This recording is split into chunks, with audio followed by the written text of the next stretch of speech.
We are not called to love the enemies of mankind and the barbarian horde storming the gates of your city and declaring war on you, your family, your children, your way of life, your nation, and the very freedoms that they hide behind. Right.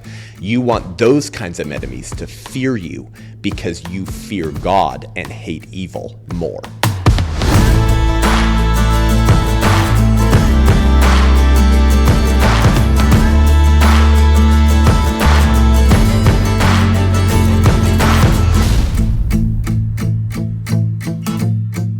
Seth, thank you for taking time to be with us today.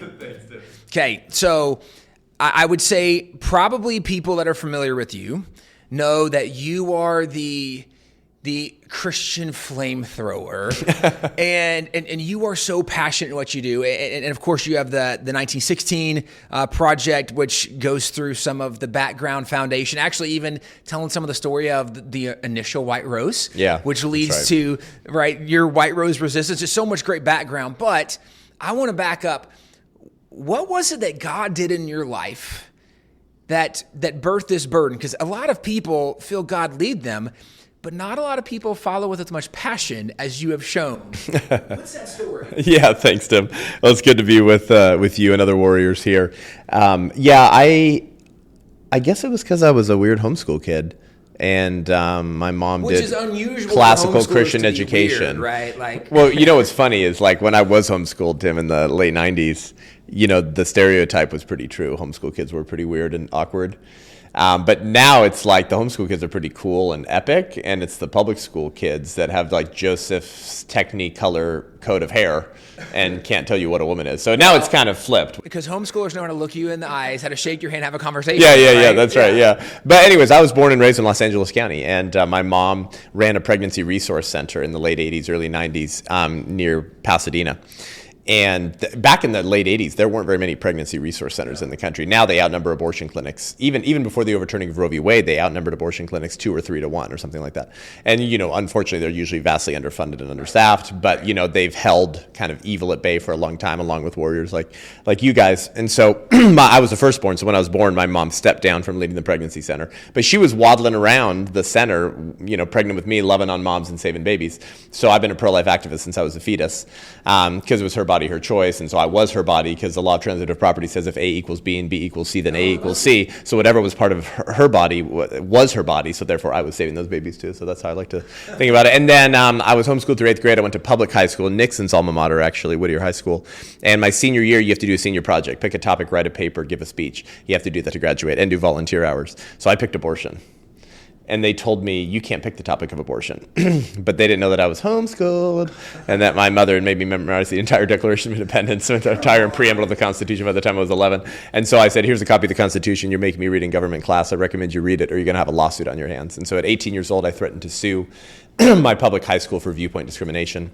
And I knew the people to call if I needed to. And they backed off and I did whatever I wanted. That is already, at 18, you were exemplifying more courage than most adults in culture, right? Where and maybe it's because of part of the homeschool world different. We have largely in culture taught people to be compliant, right? Which obviously part of the progressive education system, right? You memorize, you repeat, you do what you're told. And so probably that homeschool formation was a little different for you because already there was already something different. So we might say that, right, God, the Spirit of God emboldened you, but it seems like even there, that's pretty remarkable courage. What do you think it was? Well, I've always been a rabble rouser, Tim, so I didn't think of it as courageous. I thought you want to cross me? People who know me know that I kind of enjoy a tussle.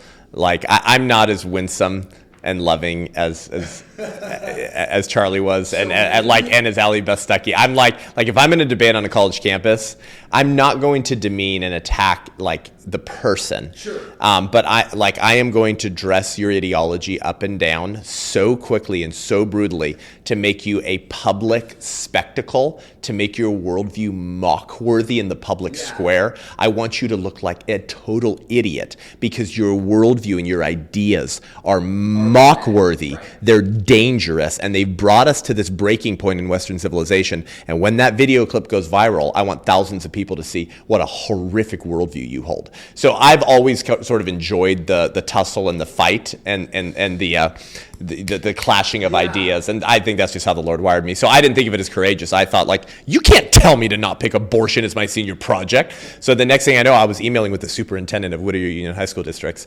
and she said, you can do whatever you want. And I said, that's right. And then I went to a fake Christian college in Santa Barbara called Westmont.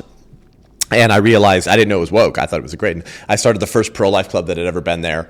And I found that they had several pro-abortion faculty professors on the payroll who had signed a statement of faith. And their motto at my alma mater, which, by the way, I'm banned at. I've been banned. Like 3 times students have tried to bring me in as a speaker to speak at my alma mater, and the administration stepped in.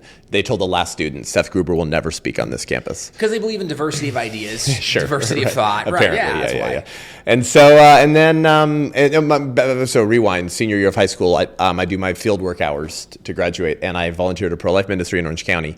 The first thing they had me do, December of 2009, was to scan 200 images of first trimester mutilated aborted baby photos on a high-quality scanner and categorize them in their database. So for 2 9 to 5 hour shifts, back-to-back days, I'm staring at 6, 7, 8, 9, 10, and 11-week-old mutilated eyeballs, noses, fully intact faces, tongues, feet of dissected, dismembered, and murdered babies.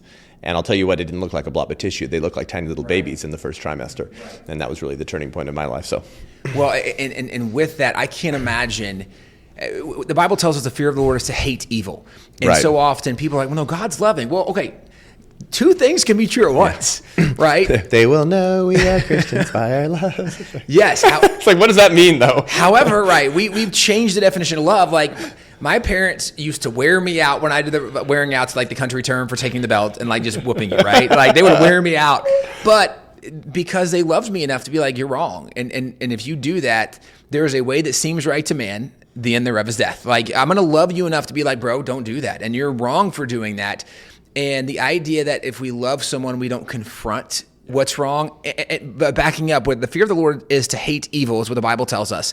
If you look at the word hate in the Bible, it is crazy how much the word hate is in the Bible.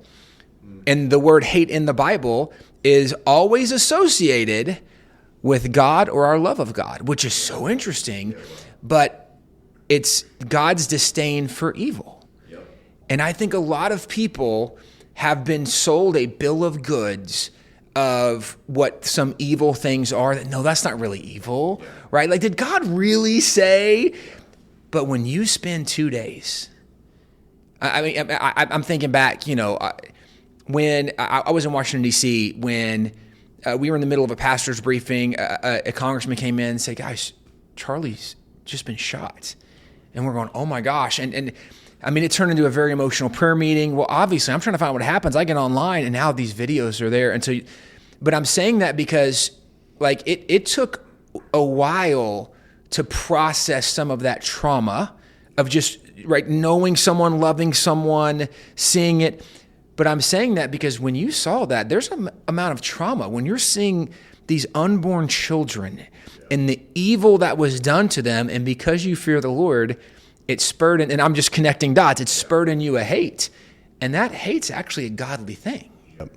So yeah, we have to learn how to love and hate correctly again.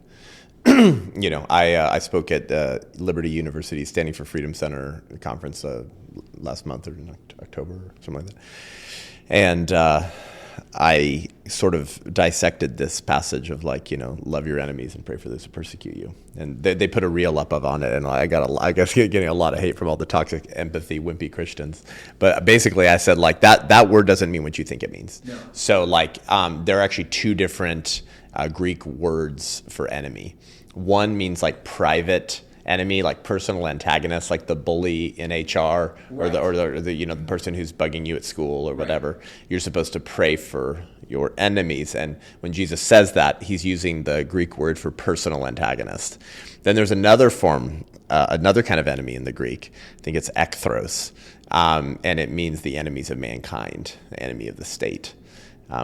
So that distinction is totally lost on us in English, where both words are simply translated as enemies. Right. We are not called to love the enemies of mankind and the barbarian horde storming the gates of your city and declaring war on you, your family, your children, your way of life, your nation, and the very freedoms that they hide behind. Right. You want those kinds of enemies to fear you because you fear God and hate evil more. Well, and I would even say along those lines, if we were students of the word a little better, because so often, right, people want to pick and choose and be like, well, that's not right because of this. It's like, wait a second, if we're going to quote the Bible, like, let's know the Bible, because Jesus is the dude who braided a whip, right? Gospel of John, like, I don't feel like he was like loving his enemies the way you're saying. Like, no, he was like, we're not doing this here. What are you thinking? Jesus is the one that said, if you cause one of these little ones to stumble, just tie a rock around your neck, go jump off the cliff in the water. I like how Chesterton said it. The true soldier fights not because he hates what is in front of him, but because he loves what is behind him. That's it. Now, Seth, this is going to have to be part one of our conversation because I feel like we're only teasing, but what you are doing right now, leading the fight, it's not that you are hating individuals. That the Bible tells us, Paul said that you should tear down every argument and every high thing that exalts itself against the kingdom of God. And right now, one of the biggest arguments, high things exalting itself against the kingdom of God is the very fight you've taken on. If people want to find out more, obviously you have a website. Where would you tell them to go? Yeah, so the whiterose.life, that's the White Rose Resistance, the whiterose.life. And then my show, The Seth Gruber Show, is streaming on Real Life, YouTube, Rumble, or anywhere you get audio podcasts. All over social media. Seth Gruber, find this dude, Seth. Thanks for being with me today. Thanks, Tim. Bless you.